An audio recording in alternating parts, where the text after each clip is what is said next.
오늘이 그 다시 쓰는 산상순 그 마지막 이제 산상순 오늘로 끝내고요. 제가 처음 개척하고 2014년 1월부터 이제 설교 사역을 했는데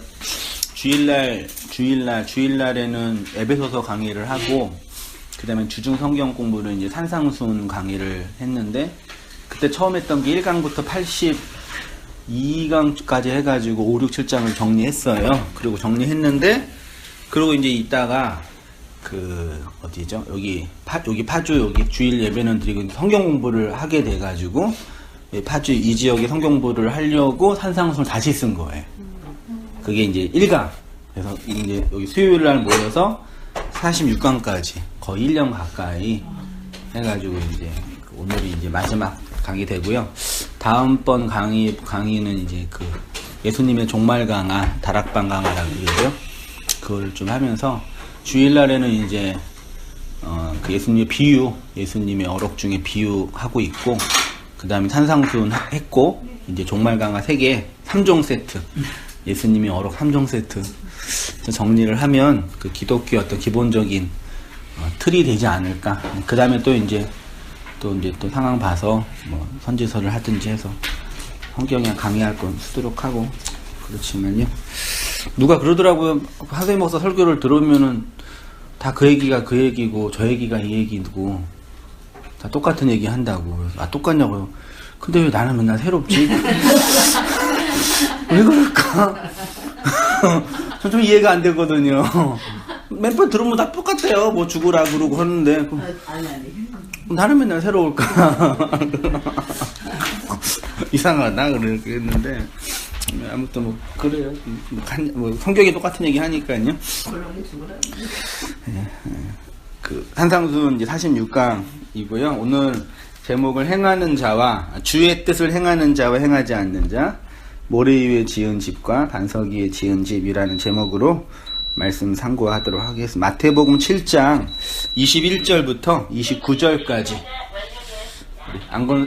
우리 안사모님이 한번 본문 읽어주셔요.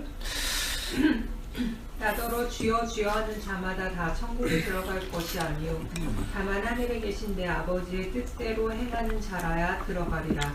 그날에 많은 사람이 나더러 이르되 주여 주여 우리가 주의 이름으로 선지자 노릇하며 주의 이름으로 귀신을 쫓아내며 주의 이름으로 많은 권능을 행하지 아니하였나이까 하리니 그때에 내가 그들에게 밝히 말하되 내가 너희를 도무지 알지 못하니 불법을 행하는 자들아 내게서 떠나가라 하리라. 그러므로 누구든지 나의 이 말을 듣고 행하는 자는 내 집 그 집을 반석 위에 지은 지혜로운 사람 같으리니 비가 내리고 창수가 나고 바람이 불어 그 집에 부딪히되 무너지지 아니하나니 이는 주추를 반석 위에 놓은 까닭이요.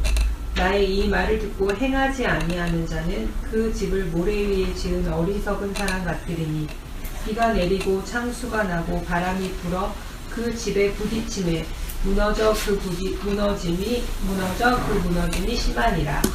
예수께서 이 말씀을 마치심에 무리들이 그의 가르치심에 놀라니 이는 그 가르치시는 것이 권위 있는 자와 같고 그들의 서기관들과 같지 아니함일러라. 네, 그래서 이제 그 산상순 5장 1절에는 예수님께서 산에 올라가서 입을 열어 가르쳐 이르시되 하시면서 예수님의 입이 열리고 하늘의 말씀, 그 율법의 재해석으로서 산상순이 이제 선포가 되었고요. 이제 28절, 29절 마지막에 이 말씀을 마치심에, 그렇죠. 예수님의 입이 이제 닫아진 거예요. 마치셨는데 그 말씀의 결론이 뭐냐면 서기관과 바리새인들이 그런 거예요. 그러니까 좀 결론은 뭐죠? 너무 좀 허해요. 막 이적이 일어나고 막 수많은 사람들이 믿고 막 잘못된 종교가 무너지고 그런 게 아니라 저 뭐야? 이상하네? 저 인간 뭐지? 이런 충격 혹은 어떤 반항 이런 걸로 이제 산상수훈이 끝나요. 그래서 사실 산상수훈의 한 말씀 가지고 이것만 있어도 우리가 믿고 있는 그리스도교, 기독교가 설명이 될 수 있을 거라고 여겨지는데, 아무튼 그렇게 끝나서 서기관과 바리새인들에게 예수님 스스로 나는 다른 사람이다. 너희들이 생각하는 그런 율법 교사가 아니다. 나는 하나님의 아들이다. 나에게 특별한 일이 있다. 뭐 이런 그 선전포고를 하신 거죠. 이때부터 이제 말씀을 하시고 이적도 행하시면서 많은 이제 반대자들, 대적자들이 이제 일어나고 예수님의 이제 그 실제적인 사역으로서의 그 율법에 속한 사람들을 공격하는 그런 사역도 일어나게 됩니다. 아무튼 이제 21절부터 29절까지 이제 중요한 말씀을 이제 제가 행하는 것, 행하지 않는 거죠. 주의 뜻을 행하는 것, 행하지 않는 것. 행하면 천국에 들어가고 행하지 않으면 지옥에 들어간다는 얘기는 없어요. 예수님으로부터 쫓겨진다. 이 정도. 그 다음에 이제 그 행하면 그 다음에 그 집을 반석 위에 지은 지혜로운 사람이 되고, 그 다음에 이제 그 모래 위에 지은 이제 그 지혜롭지 못한 사람이다. 이렇게 이제 그럼 이제 뻔하게 나오죠. 행하다는 게 뭐냐? 이게 중요하고, 반석 위에 집을 짓는다는 게 뭐냐? 이게 중요하겠죠. 그 행하심이라는 단어가 제가 여러 번 반복해서 수없이 많이 했는데, 헬라어에 행하다는 단어가 그 포이에오라는 단어라고 되어 있다 그랬죠. 여기 포이에오인데, 여기 구약으로 가면 바라와 아사라는 그런 동사인데, 창세기 1장 1절에 베레시트 바라 할 때 그 바라, 하나님께서 천지를 창조할 때 그 바라가 이 바라. 그러니까 하나님의 행하심은 하나님의 창조하심이다. 됐죠? 그럼 하나님의 창조는 뭐냐? 하나님의 백성의 세우심이다. 그러면 돼. 그게 하나님 행하심 포이에오예요. 이 단어는 인간이 주체성을 가지고 행하는 차원이 아니라 하나님이 인간 안에서 행하시는 차원. 요거예요. 하나님이 인간 안에서 행하시는 차원. 하나님이 우리 안에서 뭘 행하셔요? 하나님의 말씀을 주시고 말씀이 이루어지는 걸 행하시는 거죠. 그게 하나님의 행하심이에요.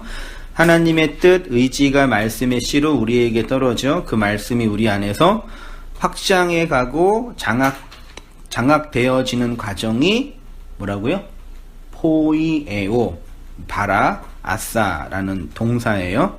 그래서 하나님이 행하시는 그 행하심이 있는 자를 주의 뜻을 행하는 자. 그러니까 우리가 주체적으로, 능동적으로 자유의지를 가지고 이게 하나님의 뜻이지요 이렇게 행하는 게 아니에요. 이거 잘 기억하셔야 돼요. 여기 예수님께서 비판하는 나더러 주여 주여 부르는 자마다 할 때 그 나더는요, 자기가 주체적인 의지를 가지고 이게 주님의 뜻이에요. 예, 이게 주님의 뜻인 거죠. 이렇게 행하는 사람. 요 사람들을 지금 예수님이 비판하고 계시는 거예요. 그게 아니라 하나님이 우리 안에서 뭘 이루고 계시는 거죠. 그게 주의 뜻을 행하는 자라고 해석되어집니다. 그렇게 이제 주의 뜻을 행하는 자가 어디에 들어간다고요? 어디에 들어간대요? 천국에 들어간대요. 천국에 들어가는 것과 천국이라는 장소에 들어가는 것과 천국이 되는 것, 이 개념 이제 다 정리하셨죠? 천국에 들어가는 것, 이렇게 어떤 좋은 장소에 들어가는, 저희 예수님의 비유설교 지지난주쯤에도 말씀드렸었는데, 특히 이제 예수님이 복음서에서 말하는, 특히 이제 그 공간 복음서에서 말하는 그 천국에 들어간다, 이 단어의 개념은요, 이렇게 그 종말론적인 내세에서 말하는 좋은 장소, 소위 말해 모든 종교에서 말하는 그런 천국이 아니에요. 모든 종교에서 말하는 그건 인간의 이상향이고 그런 천국이 아니라 현실 천국이라고, 한마디로 말해서 우리 안에서 우리의 현실 속에서 인생 역사 마음 속에서 뭔가 이루어지는 거 있어요. 이렇게요. 있나요? 그걸 천국이라고 본문이 말하고 있는데, 근데 이제 오해의 소지가 뭐냐면 천국에 들어간다라고 이제 표현하고 있어요. 그럼 들어가다라는 히브리적 그 문맥을, 그러니까 공간이 두 개가 이렇게 있잖아요. 두 개의 공간이 연결되려면 구멍이 있어야죠. 그래서 들어가고 나오는 거. 이거예요. 이렇게 할 거예요. 나가 이렇게 있고, 이걸 천국이라고 이제 그림을 도식할게요. 그럼 내가 천국에 들어가는 거, 천국에서 나오는 거, 이거 입구. 이것이 이제 뭐냐면 연합, 하나됨. 이라고, 예. 그러니까 천국이라는 장소에 들어간다는 얘기는 우리가 율법적으로 생각할 때 내가 생각할 이상량으로 들어간다. 그런 개념이 아니라, 최소한 이 본문에서, 예수님의 공간복음에서는 그게 아니라, 이게 들어간다는 얘기는 나와 천국이 하나가 된다. 공간적으로 설명할 때는요. 그런 개념이요. 여기 들어가다라는 단어가 헬라어로 엘코마이라는 단어를 엘코마예요. 엘코마이. 근데 이게 재미있는 게 뭐냐면 이게 그 히브리어로 보호라는 단어거든요. 이렇게 베이트에다 보에다 알렙이 되어 있는데 이게 그냥 가다. 우리나라의 가다와 오다가 같아요, 달라요? 가다 오다. 가는 것과 오는 건 다르죠. 근데 히브리인들은 이거 같이 써요. 이게 들어가는 것과 들어오는 거, 가는 것과 오는 거를 같이 써요. 히브리인들은. 사전을 엘코마이랑 보를 찾아보면은 가다 오다 두 개가 같이 있어요. 들어가면 나오면 꼴을 먹는. 그거예요. 그러니까 당시 장소에 들어간다는 개념이 아니라, 물론 이제 예수님 그런 의도로 쓰셨겠지만 내용은 이렇게 어떤 연합과 하나의 개념이라는 얘기죠. 그게 이제 엘코마인데, 들어가다는 앞에 전치사 에이스라는 게 있어요. 에이스요. 이게 어디 안으로라는 전치사고요. 그 다음에 나오는 거는 에크라는 어디 밖으로 들어가고 나오고 이 동사 안에 그렇게 써서 이렇게 보라는 단어예요. 그럼 이제 그 요한복음 10장 9절에 1페이지 맨 위에 보셔요. 내가 문이니 문이니 누구든지 나로 말미암아 들어가면 구원받고, 들어가면 나는 뭘 얻는데요? 꼴, 이게 밥이거든요. 예. 그 양식, 목초지의 그 풀. 양의 밥. 예. 이렇게 어떻게 밥 먹냐? 들어가고 나오고. 문을 들어가고 나오고.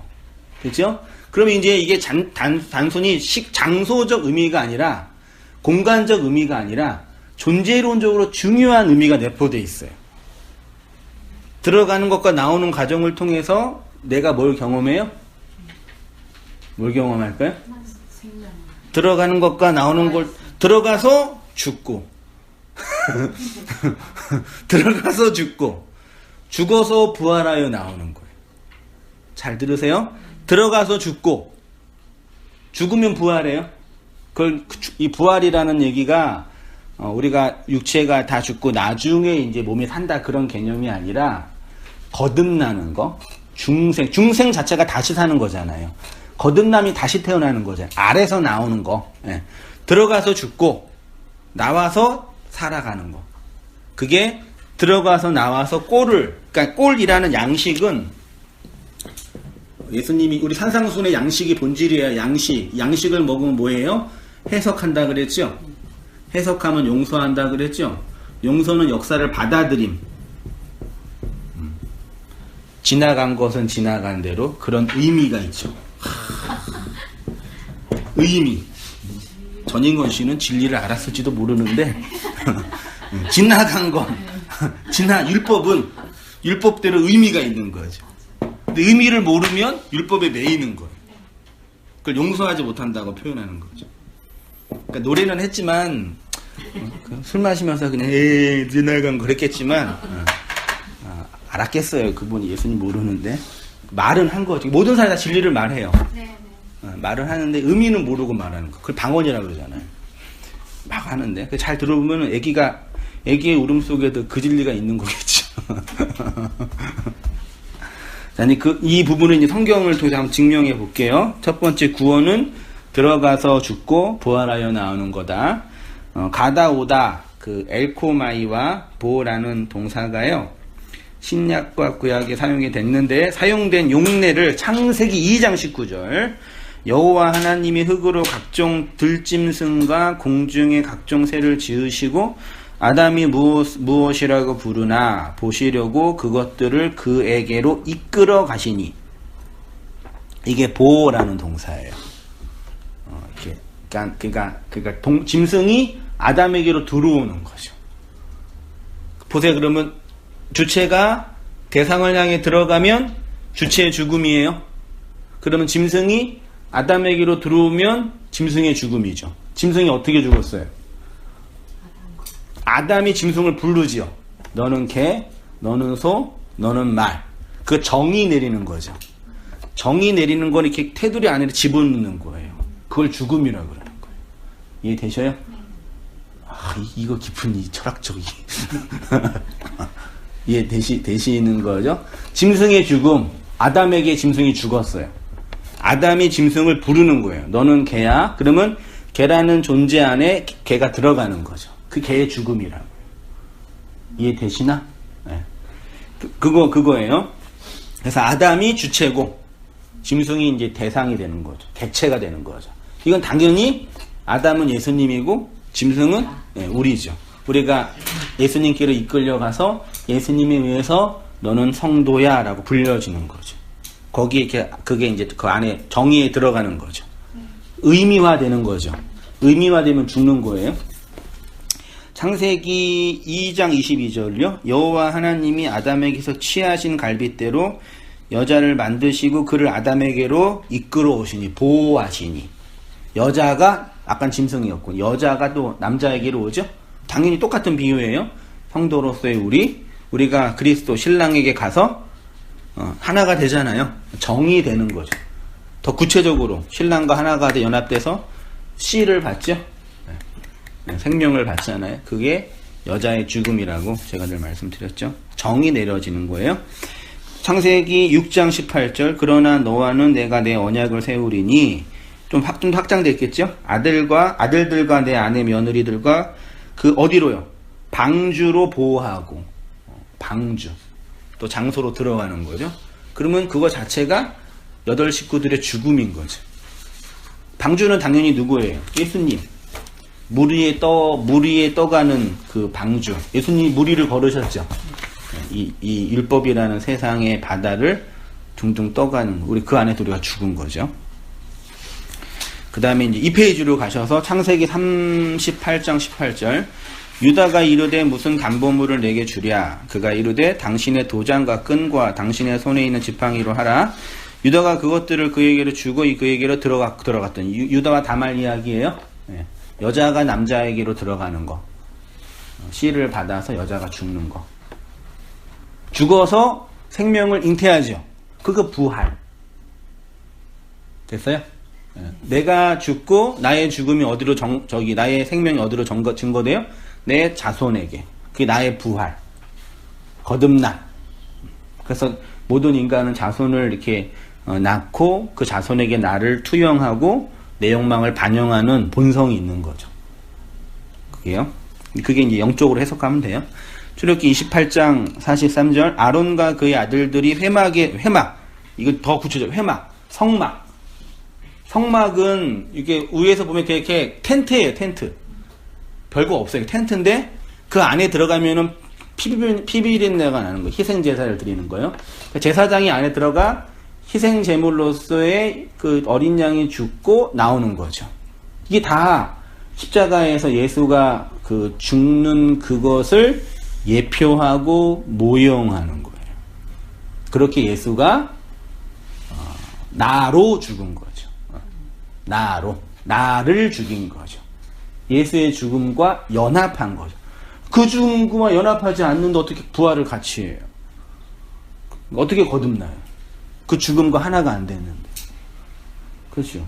그러니까 예수를 이용하는 사람들은 이용하고 그냥 버리는 거죠. 이 땅에 필요한 것들을.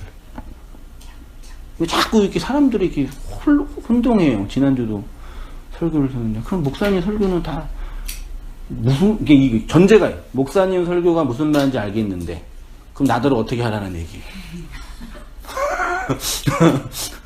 그래서 제가 그 모임 참석 안 해가 원래 이 목사 예배 끝나고 이게 말씀 나눈 모임이 있는데 목사가 들어가면 얘기를 안 해요 성도들이. 목사 뒷담화도 까고 그래야지 얘기 편안하게 얘기하는데 제가 들어가면 내가 딱 들어가면 차렷해져 이렇게. 그 질문하면 정답을 얘기하려고 그러고 내가 나와야지 이제 자기네들끼리 얘기하고 토론하고 질문대로 편안하게 나누어지는데 이제 들어보니까 이렇게 그 목사님 설교는 무슨 말인지 알겠는데 나들은 어떻게 하라는 얘기예요. 그래서 전제가 틀린 거죠. 네가 진짜 내 설교를 알아? 그러고 싶은 거죠. 그러니까 이걸 문자적으로 내용적으로 아는 거라. 이거 뻔하잖아요. 이거 어려워요 이게. 결론은 버킹검 하나뿐이 없어요. 근데 그게 우리 안에서 이렇게 실제로 되어지는 건 다른 영역이라고. 그렇잖아요. 그 사람 마음이라는 게 이렇게 쉽게 되나요? 나도 내 마음을 모르는데. 네. 글자 하나 배우고 헬라어 히브리 하나 배우는 건 편해요. 이게 그거고 이게 이거고. 근데 그게 내 마음이 되는 건 다른 영역이에요. 평생 내 마음이 뭔지 모르고 그냥 그 마음 뭔지 모르고 갔다 그러는 게 인간인데요. 전제가 틀린 거죠. 그러니까 목사님 설교가 어떤 건지는 알겠다는 얘기는 그냥 안 거예요. 근데 그 안에서 한수의 목사가 전하고 싶은 그 마음이 있죠. 그거는 아직 아닌 거예요. 그 마음이 통하다 그러죠. 그 통하는 거. 그게 아니니까 그 설교의 결론이 뭔지 모르는 거예요. 그 질문이에요. 그 목사님 설교는 뭔지 알겠는데 뭐 하라는 얘기예요? 그럼 제 답은 뭐예요? 죽어라. 제 답은 그거예요. 그럼 그 질문은 뭐예요? 죽기 싫은 거예요. 여전히 자기가 하고 싶은 편견, 견해, 난 이런 상처 받았어. 나는 이렇게 살아왔어. 누가 상처받게 내가 상처받게 내버려뒀어요? 그러니까 상처받은 나만 있는 거예요. 상처받은 나. 고통받는 나. 네가 내 고통 알아? 모르지 어떻게 알아요? 그 사람 인생 그 사람 건데. 그 성막 안으로 들어가서 제사장이 어린 양으로 죽는 거예요. 그래서 지금도 계속 철학적으로 고민하고 있어. 죽는 게 뭐냐? 지적으로 알면 죽는 거냐? 동의하면 죽는 거냐? 우리 그때 집사님 이제 받아들이는 거라 최 전도사 얘기는 받아들이면 죽는 거냐? 열심히 헌신해야지 죽는 거냐? 아니면 뭐 다른 종교처럼 고행해야 되냐? 아니면 그냥 자유롭게 살면 되냐? 그거는 그거 자꾸 이렇게 설교자한테 답을 달라고 그러는데 저도 몰라요. 잘 찾아가고 있어요. 알면은 웅땅교회가 수만 명 되게요. 다 답 주는데. 근데 그 이단들이나 이런 사람들은 다 안다고 하니까 많이 몰리는 거죠. 그 사람은 그러니까요. 어저께 지난주에 그 신천지 그 집사님 얘기 들어보니까 잠깐 나누면서 왜 사람들이 그 이만이 아니라 이단에 빠지나 생각이 들었는데 답을 주어서 그래요. 나만 믿으면 니네 돼 이거. 그러니까 그게 진짜 그 답이 상관없어요. 그냥 내가 믿으면 되는 거예요. 그렇게 해야지 부흥하는구나 교회가. 그 사람들이 그러면 어떻게 하라는 거예요?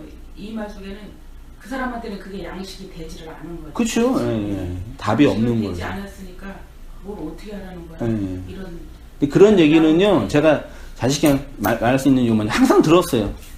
항상 들었어요. 항상 들었어요. 그리고 똑같은 얘기. 그러니까 그 설교는 제가 준비하는데 똑같은 얘기인데 항상 새로워요. 저는 왜 그런지 모르겠네요. 이상한 얘기인데. 준비해서 그러는지 모르겠는데 항상 새로워요. 아무튼 이제 그렇게 회막 안에 들어가서 예수의 죽음, 어린 양의 죽음과 제사장의 죽음, 나의 죽음 속에서 죽어서 서로 죽어서 생명으로 나온다. 여자가 남자의 씨를 받아 임신돼서 여자가 죽고 남자가 죽어서 생명이 된다. 뭐 다 아는 원리잖아요. 또 이제 광야, 출애굽기 8장 27절 우리가 사흘길, 또 사흘이에요. 3. 그렇죠. 예수님께서 3일 만에 부활하셨죠. 3이라는 죽음, 신의 죽음의 과정, 광야로 들어가, 광야에 들어간 거죠. 애굽에서 광야에 들어가. 죽었죠. 그 언제 나와요? 요단강을 통해서 나오잖아요. 광야에서 죽고 나오는 거. 그러니까 광야가 성막이에요. 출애굽기 15장 보세요. 좀 길지만 모세가 홍해에서 이스라엘을 인도함에 들어간 거예요. 광야로의 홍해에. 그들이 나와서 수르 광야로 들어가서 거기 사흘길, 이것도 사흘길이에요. 걸었으나 그쵸, 물이 없죠. 물을 못 마셔요. 죽음이니까. 마라의 쓴물. 그건 물이 써서 마시지 못함에 그 마라로 있는 여자가 마리아라 그랬죠. 물이 없는 여자, 쓴 물. 이름을 마라라 하였더라. 그게 우리예요. 백성이 모세에게 원망하여 이르되 우리가 무엇을 마실까? 물이 없잖아요. 모세가 여호와께 부르짖더니 모세의 기도, 여호와께서 그에게 한 나무, 언약의 기둥, 스타우로스, 그렇죠? 그 저주의 나무가 물에 던져지니까 이제 마실 수 있는 물, 생명을 내는 물, 나무의 죽음. 26절이요. 이르시되 너희 하나님 나 여호와의 말을 들어 순종하고 내가 보기에 의를 행하며 내 계명에 귀를 기울이며 내 모든 규례를 지키며 내가 애굽 사람에게 내린 모든 질병 중 하나도 너희에게 내리지 아니하리니 나는 너희를 치료하는 여호와임이라. 그들이 엘림, 이게 이제 셈 12, 참 12 제자. 종려나면 몇 그루요? 70인 제자. 아우, 무섭지 않아요? 그런 거 보면요. 예수님께서 12를 택하시고 70인을 보냈죠. 그 공간복음인 사건 그대로 이제 얘기하고 있는 거예요. 성경은 들어가는 것과 나오는 것을 통해서 성도의 구원을 설명합니다. 안으로 들어가서 죽고 그 죽음은 부활하여. 그러니까 죽는 것과 사는 건 같이 있는 거예요.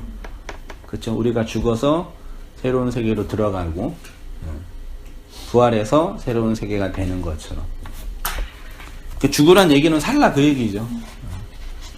우리가 죽어라 하는 얘기는 살아요 그 뜻이기도 하고요. 아, 죽고 싶어 그 얘기는 뭐예요? 아, 살고 싶어 그 얘기지. 한국 사람이 죽겠다 많이 하잖아요. 아, 살겠다 그러니까. 그 한국 사람처럼 삶의 의지가 강한 사람이 어디 있어요? 그 삶의 의지가 강하니까 자살도 1등 하는 거예요. 슬픈 얘기지만. 그 존재의 죽음이다. 그 얘기 제가 쭉 한 거예요. 이 페이지 중간쯤에 남자 안으로, 방주 안으로, 성막 안으로 들어가 죽고 부활하여 나옴. 그 얘기 제가 한 거 정리할게요. 여자가 남자에게로 들어가 남자의 씨를 받아 죽고 그 씨가 여자의 생명이 되어 다른 차원의 생명을 가진 자로 부활합니다. 노아의 가족도 방주 안으로 들어갔지요. 거기서 죽어서 8로 8복을 받은 성도로 나온 거죠. 제사장도 성막 안으로 들어가서 어린 양의 피로 죽고 사죄의 은혜를 경험하여 나온 거죠. 들어가서 죽고 부활하여 나와 천국이 된다. 성경은 이렇게 들어가고 나오는 것을 통해서 나라는 주체성의 죽음과 그 죽음으로 말미암는 하나님과의 연합, 생명의 잉태, 생명의 출산, 생명의 나눔, 생명의 교제, 이게 이루어진대요. 이러한 것이 다 그리스도의 말씀을 받은 성도의 마음과 인생 역사 안에서 이루어지는 하나님의 행하심, 여기 천국이다. 성도가 천국에 들어간다는 것은 천국이라는 장소에 들어가는 것이 아니라 천국이 되는 거죠. 하나님이라는 신적 존재와 연합하고 하나 되고 교제하고 교류하여 어떤 일치가 된다. 제가 하나님과의 연합된다는 거는 우리가 하나님 자리에 올라간다, 신이 된다. 그런 존재론적인 어떤 그 동등한 위치가 아니라 뭐라 그랬어요? 네, 하나님의 그 마음을 담은 자가 되는 거예요.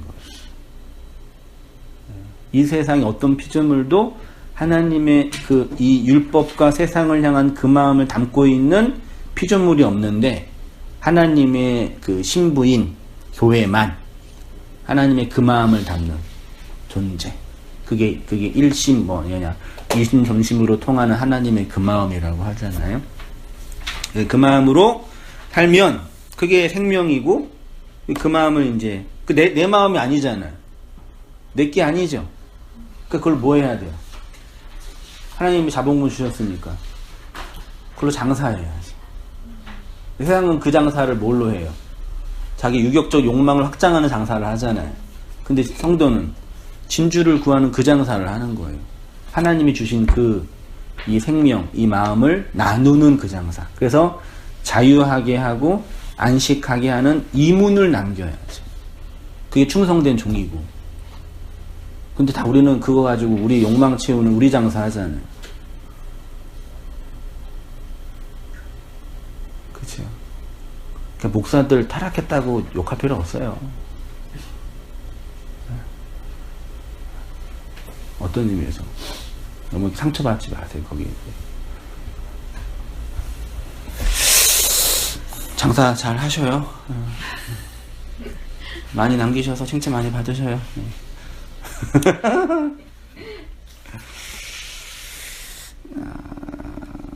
그거예요. 그래서 그러니까 많이 죽으면 죽을수록 연합은 더 깊고 견고하고 흔들리지 않습니다.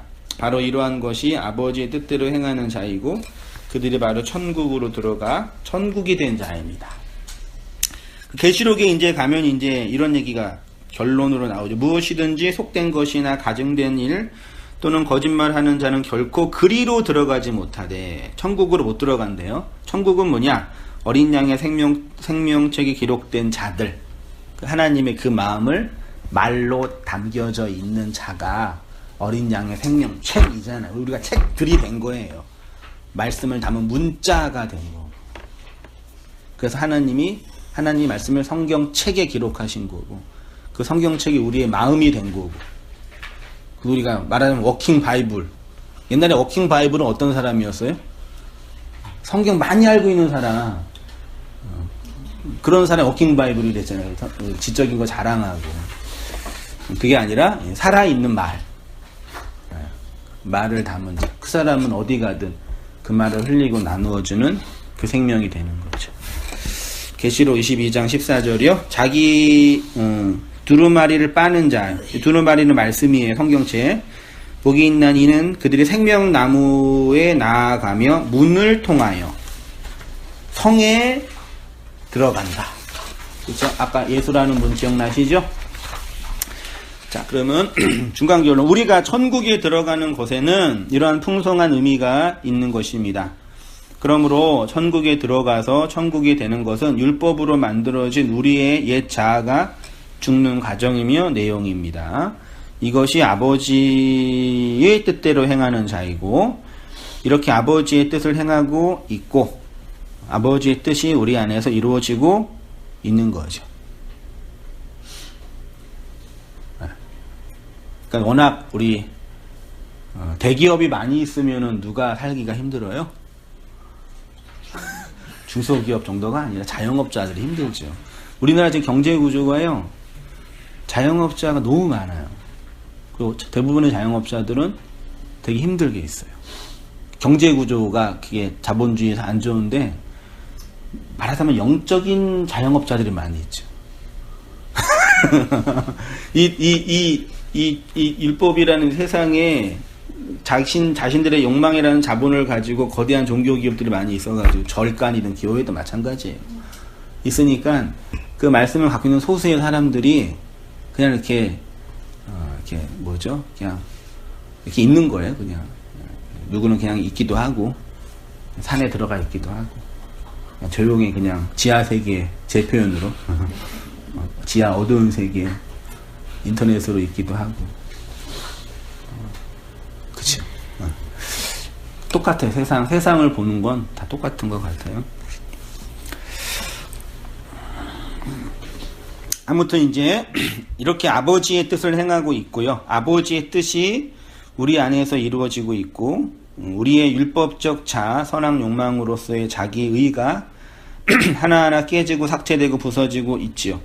그렇게 죽어가는 우리가 하나님의 생명이 기록된 하나님의 말, 문자, 하나님의 마음, 그게 천국인 거죠. 그러니까 여러분 성경을 딱 보시면서요, 어떤 각성이 있어야 되냐면요, 옛날에 하여튼 그 설화나 그런 거 보면은 누구지? 고려 세운 사람이 누구지? 왕건도 이렇게 무슨 경전을 보는데 막 이렇게 글자가 팍 올라갔잖아요. 이렇게 기억 있나? 물론 시적인 표현이지만 그게 각성이란 뜻이거든요. 이렇게 대부분 어떤 이 소위 말해 이제 도인들 자신들 스스로 이런 사람들 교회 역사 속에서 뭐 칼빈이나 그 루터나 이런 개혁자들 어떤 자신의 인생을 이렇게 불태워 사는 사람들은 이런 각성이 일어나는 거예요. 이 세상을 그렇게 문자로만 보지 않고 문자 안에 있는 내용으로 본 거죠. 우리가 문자라니까요. 글. 하나님의 자음들이에요. 근데 자음은 뭐가 없으면 소리가 안 나요. 모음이 없으면 소리가 안 된다니까요. 그 하나님이 우리에게 몸으로 오셔서 소리를 내는 거예요. 소리를 내니까 그 소리가 들리는 거죠. 제가 얘기해놓고도 잘했네. 그런 문자로 있는 거예요. 말로요. 그래서 그렇게 있지 않으면요, 모든 인간은 허무해져요. 그 허무로 죽어요. 다 발악해요, 허무로. 할 거 없고, 돈 많아도 할 거 없고, 건강해도 할 거 없고. 그래서 그걸 일찍 깨달은 청년들이 뭐예요? 노세? 젊어서 노세. 여행도 젊어야지 다닌다면서요. 많이 벌어서 뭐하냐? 옛날 완전 다르죠. 옛날에는 열심히 벌어서 이렇게 질사하고 이렇게 해서 애들 키운다 그러는데 뭐 이렇게 아둥바둥 사냐 그냥. 이렇게 여행 다니고 그래도 이게 힘들어도 여행 상품은 잘 팔리잖아.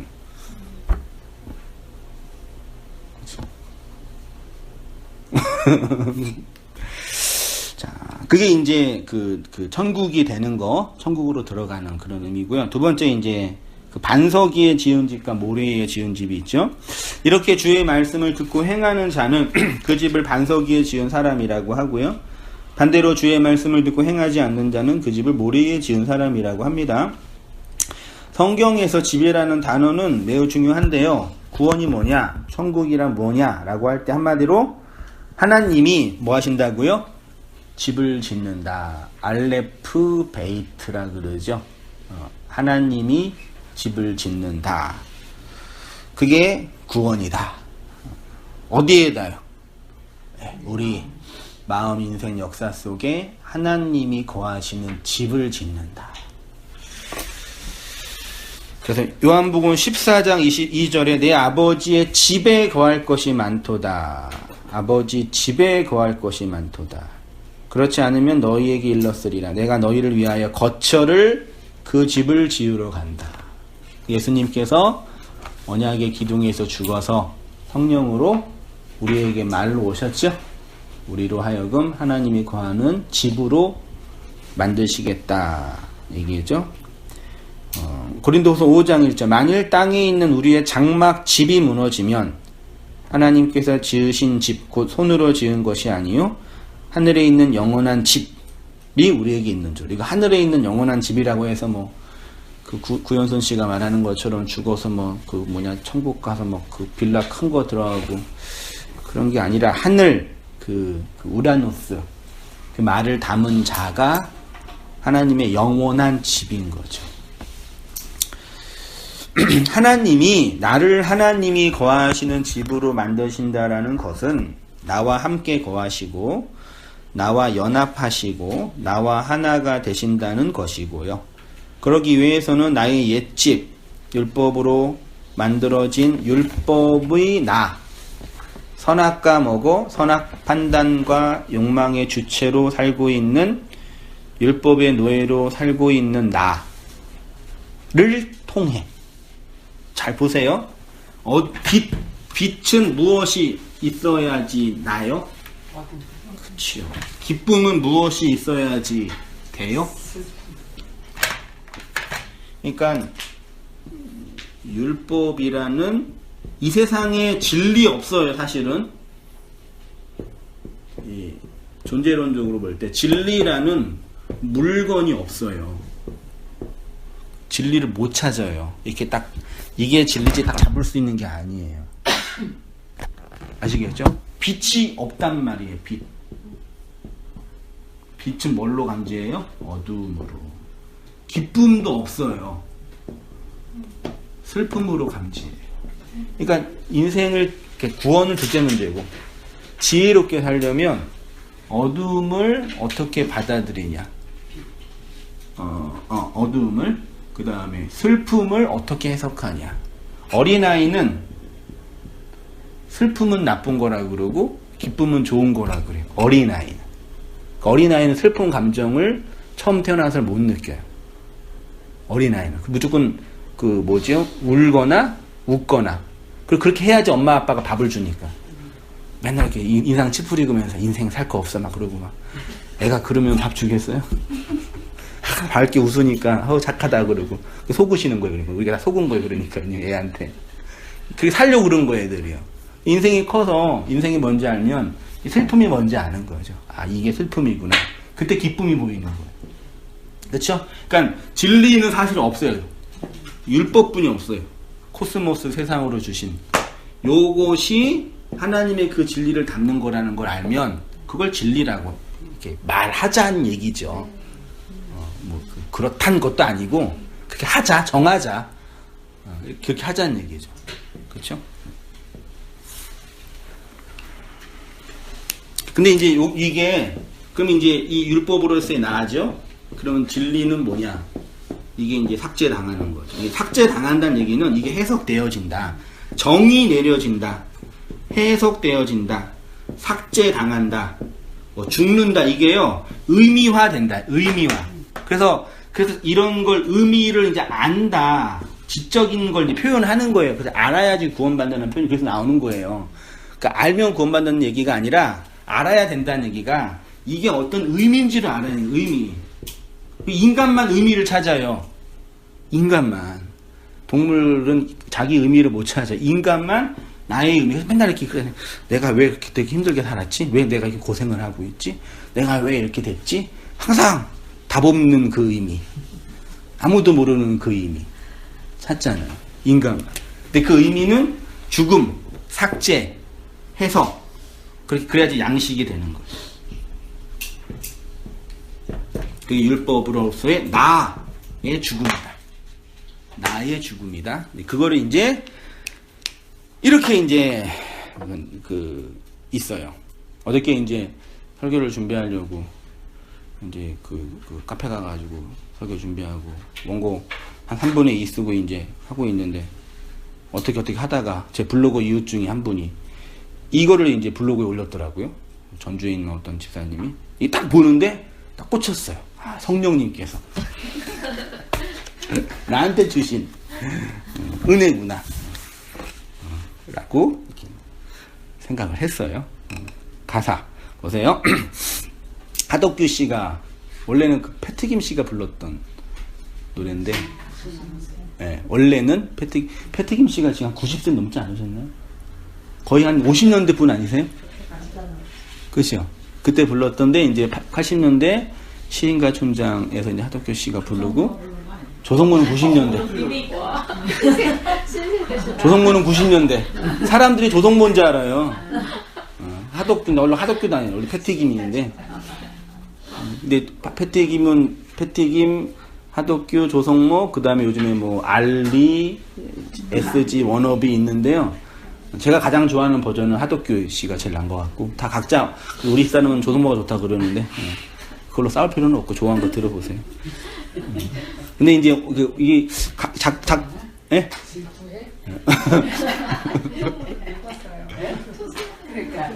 그 조성모가 그때 90년대 한창 그 진짜 감성 있게 잘 전하는데, 어쨌든 그 하덕규가 더는 영성이 있는 것 같더라고요. 근데 이 노래죠. 이게 이 작곡가가 박춘근 씨인가 기억도 안 나요. 아무튼 뭐 그렇습니다. 이거 누가 한번 읽어볼까요? 우리 안건사님 한번 멋있게 한번 시를 한번. 노래 잘하시잖아요. 세상 노래 이거 복음성가예요, 권사님. 내 속엔 내가 너무도 많아 당신이 쉴 곳 없네. 내 속엔 헛된 바람들로 당신이 편할 곳 없네. 내 속엔 내가 어쩔 수 없는 어둠, 당신의 쉴 자리를 뺏고, 내 속엔 내가 이길 수 없는 슬픔, 무성한 가시나무 숲 같네. 바람만 불면 그 메마른 가지 서로 부대끼며 울어대고 쉴 곳을 찾아 지쳐 날아온 어린 새들도 가시에 찔려 날아가고 바람만 불면 외롭고 또 괴로워 슬픈 노래를 부르던 날이 많았는데 내 속엔 내가 너무도 많아서 당신은 쉴 곳 없네. 예, 그래서 이제 이게 이제 모든 종교와 철학의 화두예요. 사실은 집에 가서 꼭 들어보세요. 3분뿐이 안 돼요. 별로 안 긴데 아침에 이제 운전하고 우리 담비 이제 어린이 데려다 주면서 들려주는 담비가 너무 슬프다고 듣기 싫다고 그러더라고. 애는 슬픈 거 별로 안 좋아해요. 아, 애한테는 학대구나 해서 해고 풍선을 바꿔줬어요. 그래서 지나가 버려 어린 시절이. 내 안에 내가 가득하여 타자. 이게 다른 사람이죠. 철학적인 용어 타자고 성경적인 용어는 이웃이에요. 예수님이 이웃을 사랑하라 그랬잖아요. 그 타자는 역사, 하나님, 그 다음에 다른 사람. 어떤 의미에서 우리 밖에 있는 모든 다른 사람들은 하나님인 거죠. 어떤 의미에서는. 그렇다고 내가 당신 하나님이 그러면 그 정신병자고 나 스스로 생각할 때.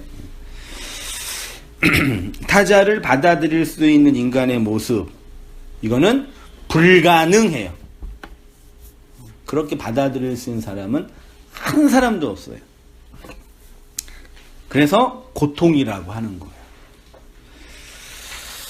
이게 무슨 설한지 뭔지 이렇게 가시나무가 있는데 그 가시나무 새가 있는데 그 새가 거기서 노래를 부르면은 이제 가시나무가 새의 가슴을 찔러가지고 피가 흘리면서 새가 아름다운 노래를 부른다. 뭐 그런 얘기를 하면서 이렇게 고통 속에서 진짜 그 아름다운 그 노래가 흘러나온다. 우리의 인생의 고통은 그런 의미가 있을 거야 라고 인간의 그 소망을 담은 거였죠. 우리가 고통을 당하잖아요. 그럼 자꾸 인간은요, 내가 왜 이런 고통을 당해야지 이렇게 해석을 하고 싶어요. 그 해석을 하는데 의미를 못 찾으면 죽는 거예요. 자꾸 의미를 찾으려고 그러는 거예요. 아, 하나님의 뜻이 있을 거야. 더 좋은 거를 주려고 하실 거야. 이런 식으로. 이러한 아집과 고집과 고통이요. 이러한 선악 욕망의 나에 대해서 한자로 아집이라고 해요. 이게 아집이 불교 용어지만 너무 좋은 용어예요. 다 쓰고 있잖아요. 나 아자에 잡을 집, 내가 나를 잡는 거, 혹은 나 아자에 가질 집, 내가 나를 가지는 거, 혹은 나 아자에 다스릴 집, 내가 나를 다스리. 이걸 아집이라고 이제 하죠. 내가 나를 잡는 것, 내가 나를 가지는 것, 내가 나를 다스리는 것, 그것을 아집이라고 합니다. 모든 주체가 누구한테 있어요? 나에게 있죠. 그래서 인생을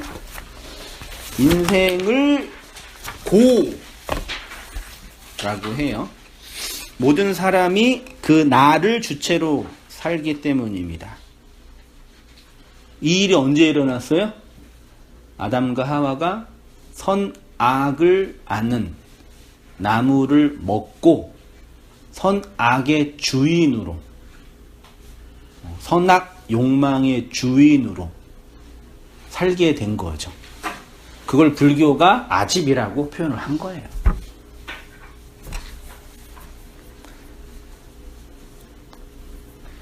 선악과 먹은 모든 인간은 내가 나로 가득 차 있습니다. 그걸 고통이라고 하는데요. 모르죠. 왜냐하면 양식이 없고 해석을 못하고 자유와 안식이 없는 세상을 고로 살아가기 때문입니다. 안다고 해도 그 내가 죽는다는 건 불가능합니다. 이게 되게 어려운 신학적 화두예요. 이게 일단 저는 죽어야 된다. 그건 이제 알았어요. 그리고 죽음의 과정이 이 세상에서 이루어진다. 알았고, 그건 해석되어지는 거고.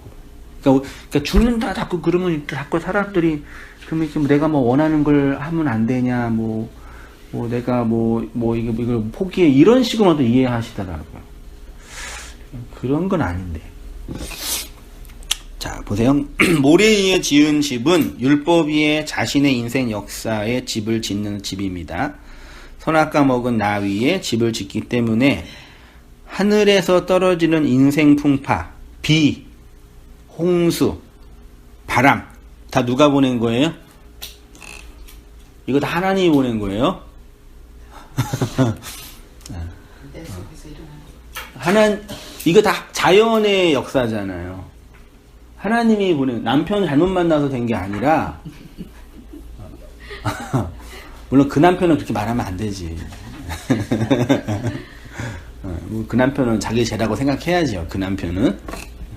근데 우리는 하나님이 보낸 거라고 알아야 돼. 근데 그렇게 알아요, 몰라요? 몰라요.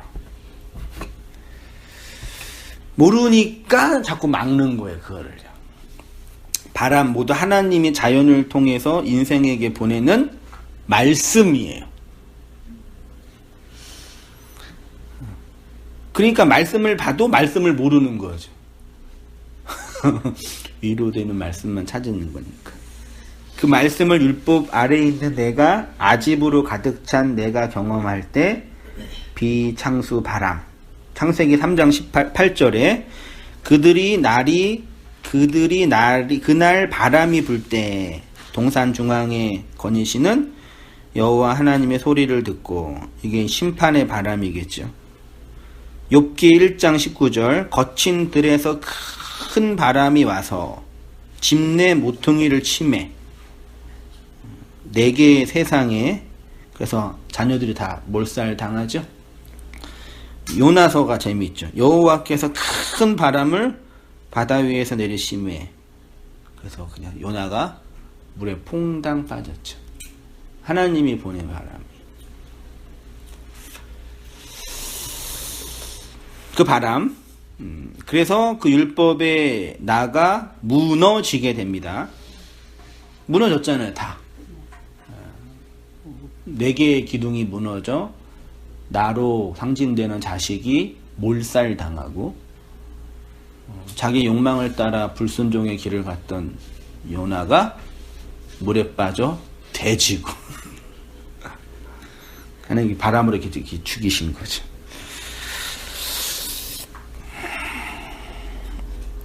그러니까 보세요. 모든 사람이 다 죽음을 경험하죠. 그러니까 육체의 죽음이 아니라 역사 속에서 나의 육적 자의 죽음을 모든 사람이 다 경험해요. 경험하지 않은 사람이 있어요, 없어요? 다 경험한다니까요. 근데 그 죽음이 뭔지 모르는 거예요. 물에 빠져 죽어가고 있는데 왜 죽는지를 모르는 거예요. 바람 4개 불어가지고 집 무너져서 다 죽었는데 그게 뭔지 모르는 거예요. 다 죽음을 경험하시잖아요. 여기님들은 아니신 건가? 다 죽잖아요. 다 죽었고, 죄송해요. 내 죽음이 제일 힘들어요. 남 죽음보다. 근데 그게 뭔지 모르는 거예요. 고작해야 하나님께서 좋은 거를 주시려고 이런 고난과 환난을 주셨다. 위로가 될 때가 있긴 있어요. 그런 거. 안 되는 건 아니에요. 말씀해 주신 거죠. 다 말씀해 주신 거야. 다 말을 보냈잖아요. 근데 그 말이 예수 그리스도로 해석되지 않으니까 그 죽음을 통해서 부활하지 못하는 거예요. 그 증오를 멸망하는 거죠. 자, 그래서 이제 결론으로 예수와 함께 죽는다는 것. 그러면 어떤 사람이 자신의 인생의 집을 반석 위에 짓는 사람이냐? 반석은 당연히 뭐예요? 예수의 예수. 반석이라서 튼튼하고 흔들리지 않는 거. 뭐 그런 거 아니에요. 예수의 죽음. 이해되시죠? 그 모래는 율법. 그 예수의 죽음 속에 내가 죽는 거죠. 예수도 죽고, 그러니까 예수님께서 2000년 전에 십자가에서 언약의 나무, 저주의 나무, 그 스타우로스에 달려 죽으신 그 죽음은 누구의 죽음이에요? 나의 죽음인 거죠. 근데 그 죽음이 역사 속에 경험되시죠? 죽잖아요. 근데 그 죽음이 예수의 죽음과 연합이 안 되는 거예요. 하나님 말씀해 주시잖아요. 분명히 우리 모든 인생은 다 죽음을 경험하잖아요. 인생 속에서. 다 죽잖아요. 근데 그 죽음이 뭔지를 모르는 거예요. 말씀해 주시는데 모르는 거라니까요. 그래서 이성 없는 짐승처럼 고통을 당하는데 왜 고통을 당하는지 모르고 소리만 지르는 거예요. 깽깽깽 그러면서. 이미 우리는 말씀을 받고 있는데. 근데 예수님이 오셔서 성령으로 네의 그 죽음은 나의 이 죽음과 연합인 거야. 그게 예수님을 믿는 거고 예수님을 받아들이는 거고 예수 안에서 죽는 거죠.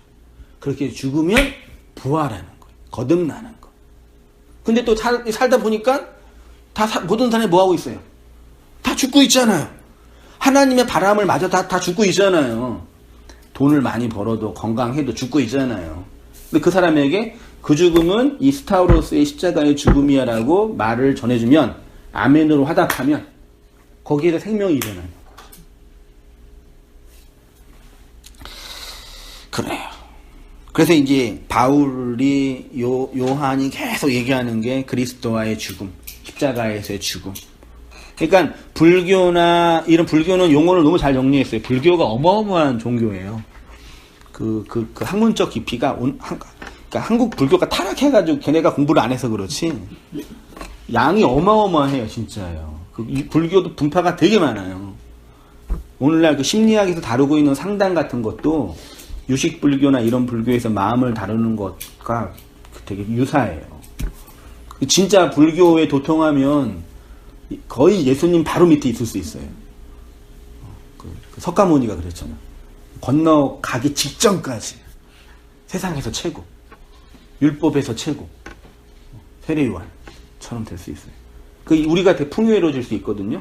근데 그분들은 뭐가 없어요? 반석이 없는 거예요. 예수의 죽음이 없는 거예요. 자기만 냈다 죽는 거예요. 근데 그 죽음이 예수의 죽음과 합해야 되는데 그게 없는 거예요. 예수 필요 없다는 거죠. 근데 기독교만 그 예수가 있는 거죠. 근데 우리가 진짜 예수가 있는지가 의문인 거죠.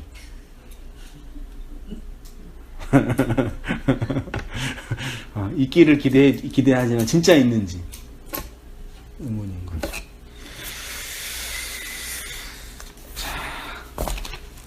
그래서 그 예수의 권위 아래 순복하고 납작 엎드린 자, 즉 그리스도와 함께 십자가에서 죽은 성도만이 그렇게 그리스도의 진리의 집으로 지어져 가는 것입니다.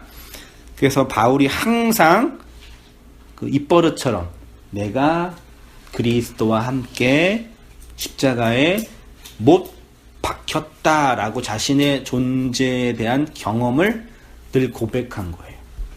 율법으로 내가 죽었다. 그러니까요. 저는 이게 서울에 여행 오는 중국 사람들 이해가 안 돼요. 왜 돈 내고 서울에 왜 와? 서울에 살고 있는 내 입장에서는 바보 같은 짓이에요. 근데 여행은 그게 가능해요. 그러니까 사실 우리가 여행 갈 때 그게 새로운 곳에 가서 새로운 것들을 자극받는 거예요. 사실 거기에 있는 사람들은 거기가 좋겠어요? 맨날 영동한 짱꼴라들이 와가지고 막 이러는데 얘네가 이러고 있냐. 그러니까 새롭게 보이는 거지 새로운 게 없는 거라니까요. 유럽이든 뭐 남북이든 어디 가든 거기 있는 분들은 짜증나요. 솔직히. 그러니까 그리스도의 죽음 속에 들어와서 구죽이 뭔지 알면은 그냥 그거예요.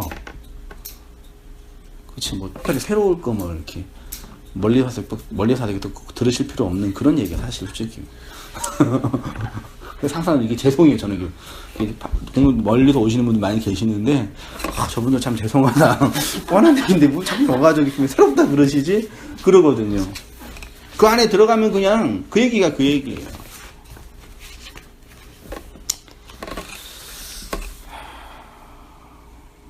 그래서 항상 그 바울이 그리스도와 함께 십자가에 죽었다라고 고백을 하죠. 마지막 이제 여기 갈라디아서 2장 19절 이하 보세요. 내가 율법으로 말미암아 율법에 대하여 죽었나니 이는 하나님에 대하여 살려 함이라. 죽었고 살았다.